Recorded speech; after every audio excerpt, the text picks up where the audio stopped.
Throughout the day, we've been highlighting South St. Pete in our Community Connection tonight. New hope for those battling an ongoing problem.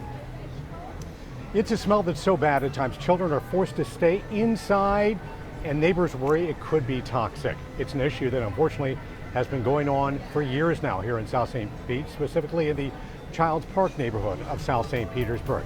And that's where we find our 10 Investigates Jennifer Titus. Researchers are working hard to figure out why it stinks.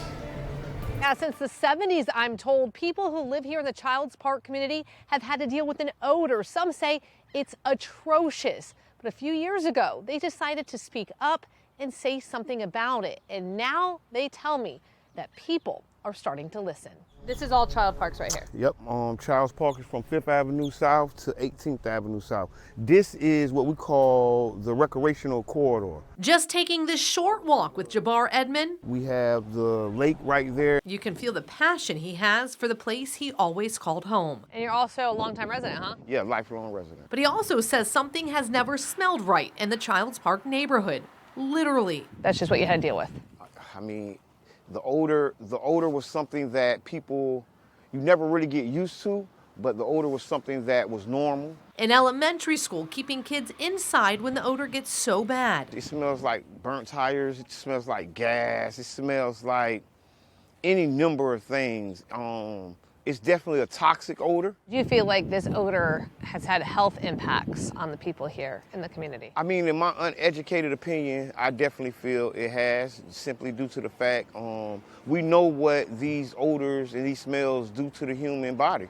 The science is already there. It's why the community started making noise a few years back, holding community meetings to address the odor and make sure those in charge knew something may be wrong. And then the campaign began. We started knocking on doors. We started getting people to make reports to the health department, to the CDC. The culprit, they say. And if you see, these factories are like slap in the middle of our recreational corridor. The industrial corridor located just feet from the playground, lake, and the elementary school. We had community members put air quality sensors on their homes. So we've done everything in our power, in our control, and we're just going to keep working at it. And now the county is also paying attention. They have deployed air sampling devices on a private lot that can determine whether there are volatile organic chemicals, also called VOCs, in the air at any given time. VOCs are chemicals that get into the atmosphere based on processes that produce them. The county has 4 on loan from the EPA. Has anyone ever been held accountable? Not to this day, no. There has been no accountability.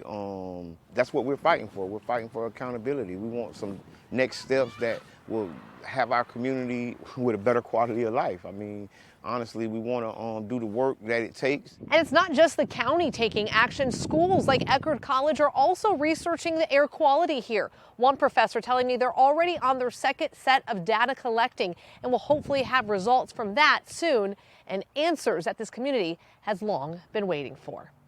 In Childs Park tonight, Jennifer Titus, 10 Investigates.